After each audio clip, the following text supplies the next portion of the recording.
Welcome to the Archive Network. I'm Aurelius, and with me as always, Malik. We curate the classified archive. Today we open a new file. Acoustic Weapons Research. Malik, you've had this one on your desk for a while. In the shadows of military innovation, a new weapon emerges. Sound. This concept took root during the Cold War, a time marked by paranoia. Nations scrambled for technological supremacy, all while staring down the barrel of nuclear confrontation. The idea of manipulating sound waves as a weapon was radical, even revolutionary. It blurred the lines between lethal and non-lethal force, a gamble that raised ethical questions. But let's not overlook the human cost here, Aurelius.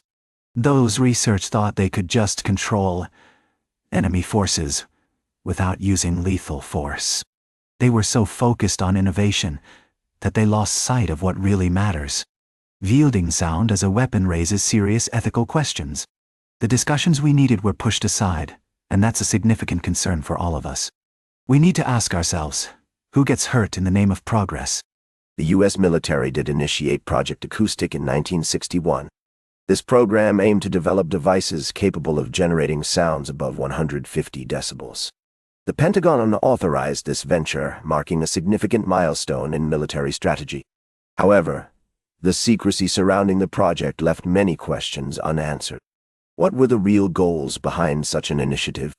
You're framing it as a military advancement, but it wasn't just about strategy. Project Acoustic really overlooked the voices of those who might suffer from these sonic weapons. We need to ask, who benefits from this innovation? The military's focus on control often pushes aside the humanity of those caught in the crossfire. Think about the families affected, the communities that could be torn apart. We can't ignore the real people behind these decisions. It's their lives at stake. Reports from June 1962 indicated early experiments at the Naval Research Laboratory in Washington, D.C. The military envisioned these sonic devices for crowd control and military deployment, believing they could effectively manage large groups without resorting to violence. It was all part of a calculated strategy to maintain order with minimal fatalities. But as you pointed out, the ethical implications were hardly a priority in these discussions. It's a troubling reminder of how often power prioritizes control over conscience. But the ethics can't be ignored, Aurelius. The very idea of weaponizing sound raises deep questions about what's right and wrong. Can sound really incapacitate someone without leaving them with lasting damage? We often get so caught up in innovation that we forget to think about the people affected. Civilians could bear the brunt of these decisions. Yet, the military just kept pushing forward, seemingly blind to the real risks they were unleashing on innocent lives. By 1964, the first public acknowledgement of sonic weapons occurred during a congressional hearing. Dr. John C. McCarthy presented findings on high-intensity sound as a non-lethal weapon. His cautionary words about the effects of sound echoed throughout the room, yet the allure of this technology persisted. It became clear that innovation was outpacing ethical considerations. So, the allure you speak of is troubling. Activists were right to raise concerns about the potential for abuse. Sound, as a weapon, could easily become a tool for oppression, especially in domestic settings. The American Civil Liberties Union statement in 1965 highlighted these implications. It wasn't just about the battlefield. It was about civil liberties. That's true. The psychological effects of sound exposure were documented as early as 1967.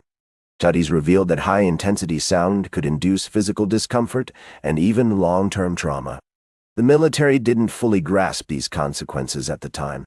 It's sobering to think that these innovations, intended for warfare, could spill over into civilian life, leaving a lasting mark on those caught in the crossfire.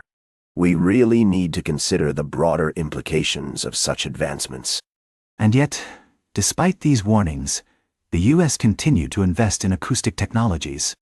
In 1969, contracts were awarded to develop the long-range acoustic device.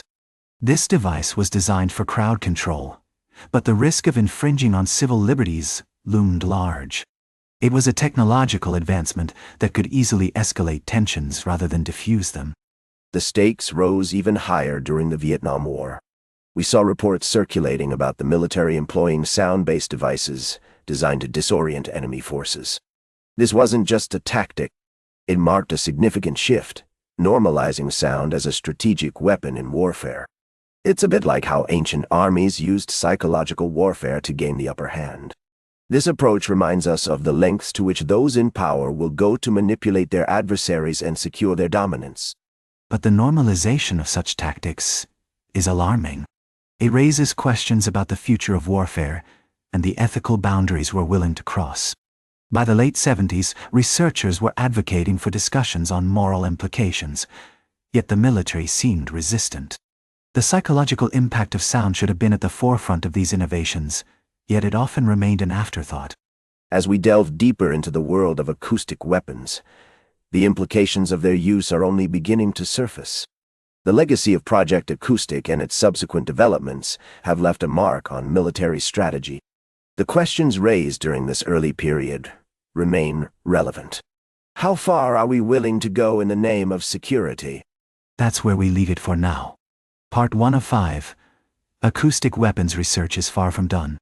If you're new here, we're Aurelius and Malek, curators of the Classified Archive, part of the Archive Network. Part 2 drops soon.